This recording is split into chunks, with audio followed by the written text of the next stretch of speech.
Good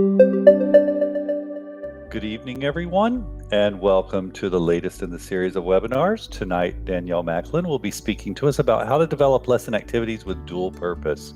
I would like to welcome Danielle to the stage. All right, thank you, Jack. Thank you again, everyone, for joining us. So I wanted to start by sharing with you some of my own experience with doing a little bit of blended learning. When I was teaching, I often tried to incorporate having a flipped classroom for many of our units, many of our lesson activities. And I wanted to share with you an example of that and then talk a little bit about some of the pedagogy behind that using the technology integration matrix. So just from my own classroom, this was an activity that I did with my 6th graders. When this was designed, we did a little bit of learning outside of the classroom. So students were responsible for watching videos and doing a little investigation related to the death of King Tut. It was our CSI unit, and they were given the task of trying to figure out exactly what happened to him and how did he die. So we looked at all sorts of different examples of evidence. And so as you can see in the background, this picture here of students examining x-rays of his skull. And these particular students had come to class prepared with having already learned a little bit using one of our Snow.Live lesson activities and having that experience of getting some background knowledge. And then we came into class and we used paper resources. So we had hard copy, our little CSI books, and then using our interactive panel to annotate and using the features of the Snowflake app to do that. When a lot of our lessons are designed, and when I design lessons, I try to think of how can this lesson be used if it's being given to a student to complete independently on their own device, or if it's going to be completed in a classroom setting with more of a direct instruction model, or even using station rotation. And one of the features of Snowflake that makes it really easy to do that is the ability to create zones. So when you're in class, giving that in-class instruction, direct instruction to your students, opening the Snowflake app, you're able to divide the board into multiple zones. You can see I have this example here of 4 zones with the whiteboard application open in these 3, and then a lesson activity open here. Whereas in this side, I have the 2 zones open, and I actually pulled in lesson pieces from the media player. So I have a video here and some examples of supplemental resources that had been attached to a lesson activity. So this lesson activity could also have been sent to my students to complete independently, to complete at home, or to complete on their own devices in class. And then we have our direct instruction model as well. And a lot of that was all designed using, and that was an example, I didn't teach that level of students, but I did want to show you kind of ways that it could be used. I just didn't have any actual pictures other than those few from my own classroom. So a lot of these lessons that we design and that I'm hoping that you would start considering when you design too is using the technology integration matrix. So TIMS, and I'll send you with a link to access that resource as well, is divided into 2 components. It's the levels of technology integration on one side, and then the characteristics of the learning environment. With this, when you're integrating technology, there's no one side is better than the other. So even if you're all the way down here on our entry level of using technology just for that direct instruction, this is when students are watching videos, if they're doing drill and practice, if they're listening to something being delivered via technology, or if you're all the way at the end, it's just depending on the activity you're doing, what needs will be met by your student, or what needs you can address with your students. So the first level being entry. Next we have the adoption level. So as we're creating our lesson activities, when we think for the adoption level of using technology, we're still in that very conventional approach. This is using a lot of procedural or single tasks. This is when the teacher is going to be making all the decisions of how the technology is going to be used. So if you're creating lesson activities with Snow.Live and sending a specific lesson activity to a student, that would be kind of an example of the adoption process or adoption level of technology integration. Adaptation is when students have a little bit more independence in how they're going to use those technology tools. So they've become familiar with them, and now they're going to, under the guidance of the teacher, of course, have a little bit more of an opportunity to explore other ways to use those tech tools. So I would suggest in this level, using Snow.Live if you've given your students a particular lesson to complete. In addition, through the adaptation level, you would maybe encourage them to search the community. Once students have been added into your Snow.Live classes, they have the ability to access all of the lesson activities in the community. So I would encourage them to search for things given a particular category or keywords or standards, and then letting students have a little bit more choice in which activities they're going to complete. Our next level is Infusion. And this is when the teacher gives the learning context, but the students are going to select those technology tools, and they're going to determine how they want to use those tools based off of their previous experience. In this level, a lot of the instruction is focused on student learning. So what can they learn using those technology tools? And then lastly, transformation. We'll let this little guy move off.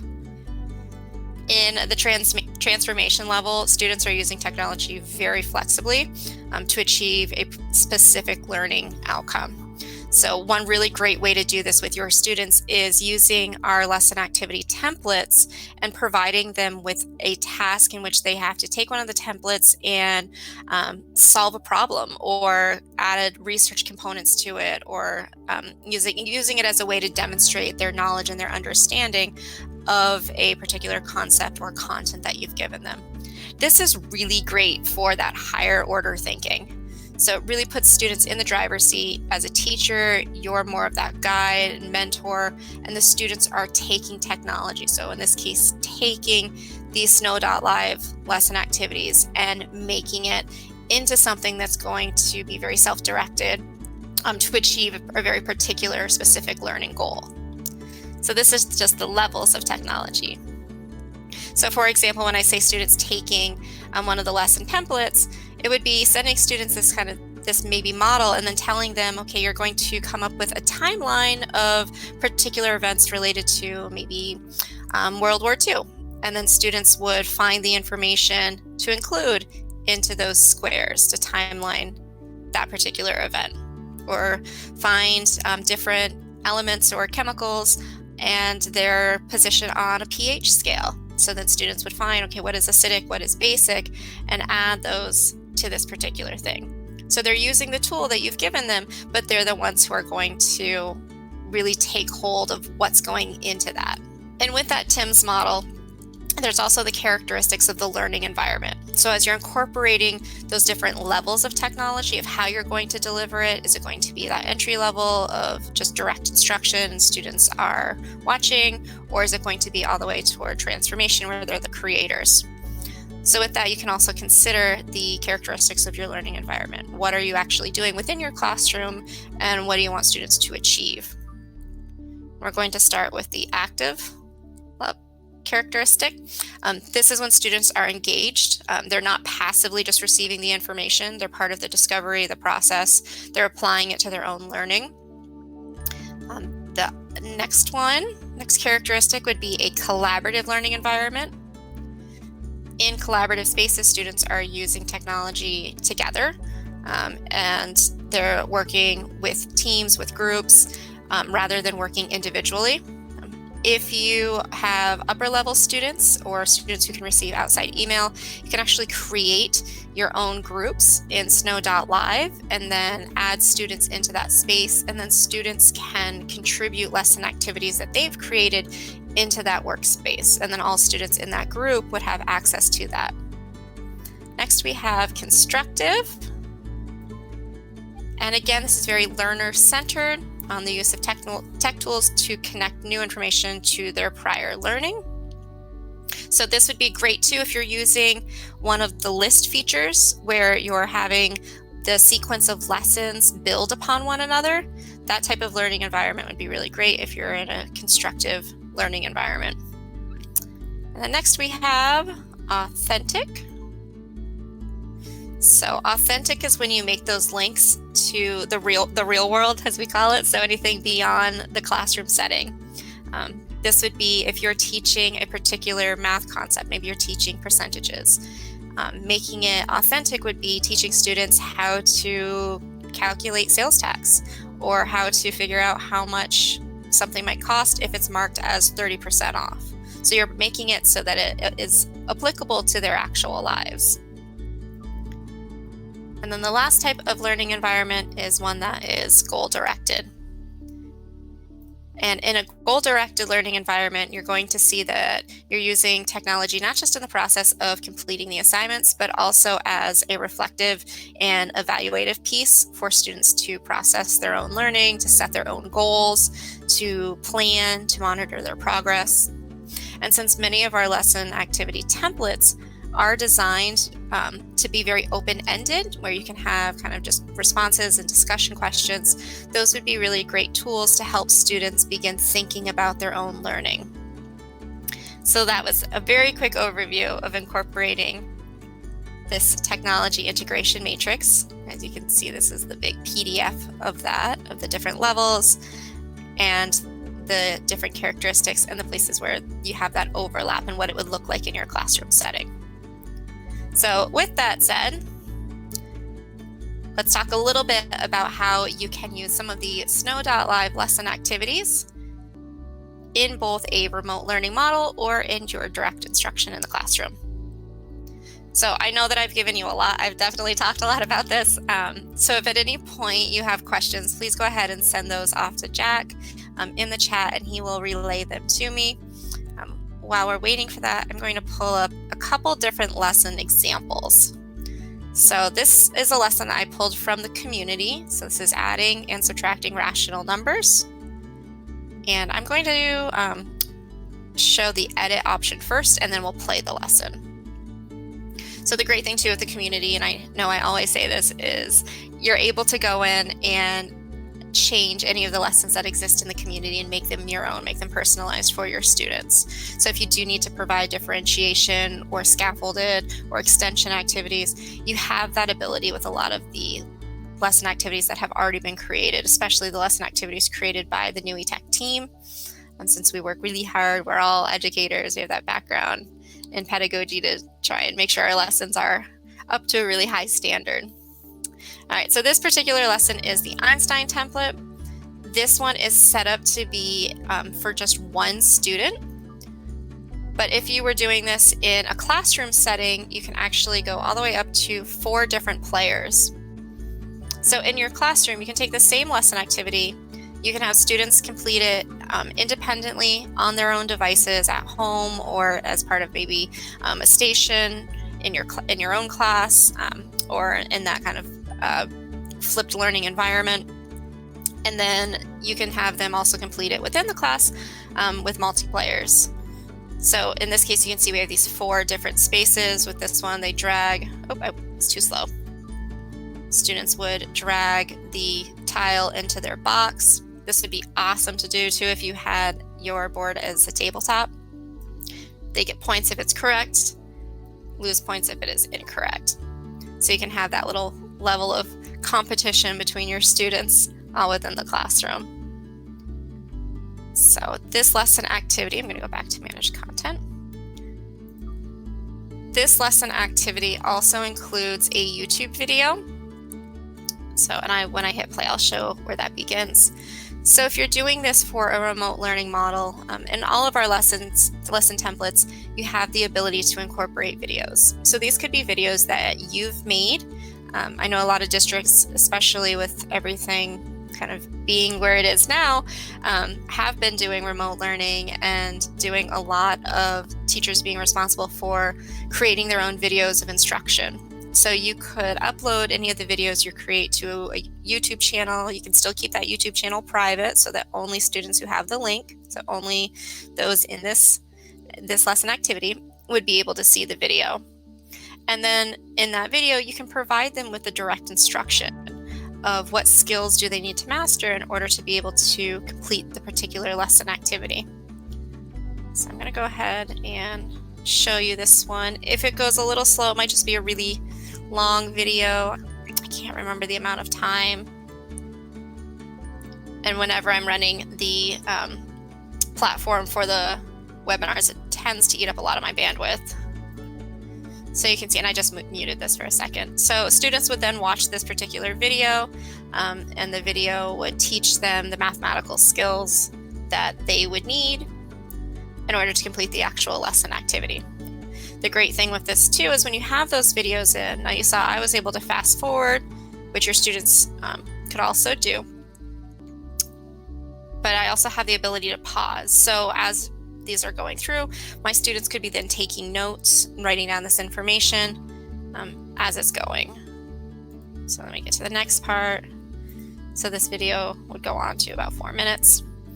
With all of the videos, you do have the ability to edit the time. So if you wanted to maybe chunk this video just into a smaller section, maybe the first 3 minutes instead of the whole 5 minutes, you're able to add an end time for that.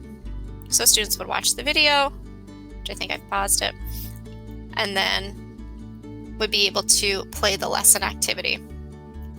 So through just a couple simple changes, I could take something that is delivered in a remote instruction, and then I could do this in my in-class instruction.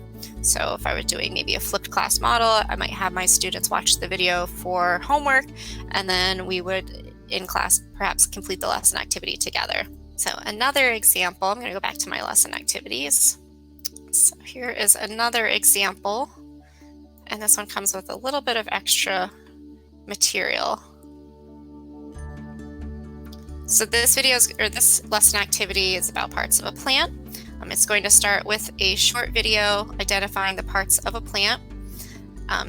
You could have your students watch this video before class begins. Again, I have it muted. So they could either watch it before class on their own devices, if you're doing like one-to-one, or they could watch it on your interactive panel while you're doing your kind of basic, I always called it housekeeping, so taking attendance, doing all of that basic stuff when students first come into the classroom. And then once the video is finished, as a class, we have the ability to now do the lesson activity. And we can also access the additional resources. So this particular resource, so that particular lesson activity had an additional resource. So this was just a Google drawing. Obviously this is designed for elementary students, so they would maybe color this and then trace the letters to spell out the different parts of a plant. So you could include all of your Google documents, Google Slides, drawings, just your Google Docs, or any additional outside resources and links, and students could complete those in addition to the lesson activity itself. So we can see all of that included in the lesson description. So that external link, I just put in the hyperlink for that Google Doc. My students would have access to that if I had sent this to them in our Snow.Live classes, or I could send that particular link to them if I was doing any of my other learning platforms, maybe Google Classroom itself, or printing it off for them to complete in class. So that was a lot of information. I don't want to take up too much of your time with me talking, so I'd really like to open it up for any questions that you might have regarding how you can incorporate blended learning, so remote instruction combined with in-class, and how to create lesson activities to do both. So I'm going to give a couple of moments for people to ask any questions they might have in the chat area of the platform. Last couple of weeks, we've done a couple of polls asking people how long they wanted the presentations to be, and the vast majority said they would like us to limit to about 20 minutes of information and the rest of the time for questions. So we're going to try to honor and do that, and we don't have any questions coming in. So okay. Danielle, thank you very, very much for your presentation. I would like to thank everybody for dropping in and joining us this evening. I know for many people, summer is already here and school is already over, so we will keep going through the summer. We're going to be having our webinars each week, so feel free to continue to join in with us and ask us anything you want as you're going through the summer. And again, if you have any ideas of what you would like us to speak about, please email us at jr@nuitec.com. Thank you. Bye, everyone. Have a great night. Everyone have a good week. Bye-bye.